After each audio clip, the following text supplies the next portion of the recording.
السلام عليكم.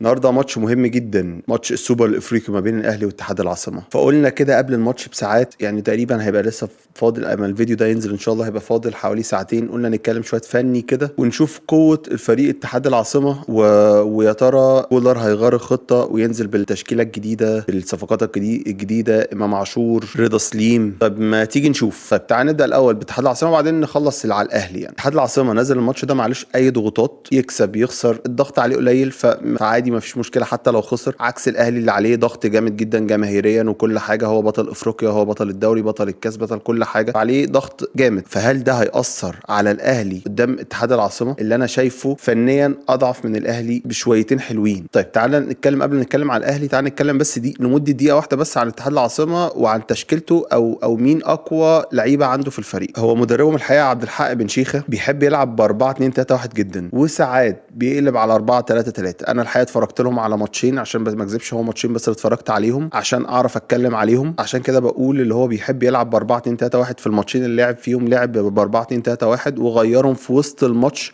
ل 4 3 3. ولما اتفرجت على الماتشين كان اخطر لاعبين عندهم كان لعيب اسمه سعدي رضوان، افتكروا الاسم ده كويس، ده ظهير في عاطه بلسم الحقيقه. والمهاجم بتاعهم برده خطير، هو اسمه اوريابوني، هو اسمه غريب شويه بس هو اسمه كده. والمهاجم ده هو المهاجم الاساسي دلوقتي بعد ما مشي المهاجم الاساسي بتاعهم، وكان ساعتها هو هداف الكونفدراليه السنه اللي فاتت، خالد بوصيله. فيعني المهاجم بتاعهم دلوقتي ده مش هو المهاجم الاساسي اللي يعتمد عليه 100%، بس هو بيلعب براس حلو جدا. هو كان في الماتشين اللي اتفرجت عليهم نزل اخر تلت ساعه كان بيلعب براسه بطريقه، يعني بيعرف يتحكم في الكره كويس، بيعرف يستلم الكره تحت ضغط بطريقه حلوه جدا. لا هو كان مهاجم جيد. اللي لفت نظري بقى في الماتشين اللي اتفرجت عليهم اللي هم بيعرفوا يلعبوا الكرات عرضيه كويس جدا، زي كل شمال افريقيا الحقيقه بيعرفوا يلعبوا الكره عرضيه كويس جدا وهم متميزين بيها جدا. فدفاع الاهلي لازم يكون مهتم او لازم يكون مركز طول الماتش عشان الكرات العرضيه اللي انا بقول عليها هم مميزين فيها جدا. طيب تيجي يلا ندخل على الاهلي ونشوف هم ممكن يلعبوا ازاي. وجهه نظري اللي كولر مش هيغير الخطه، كولر مش هينزل اللعيبه الجديده. يعني كولر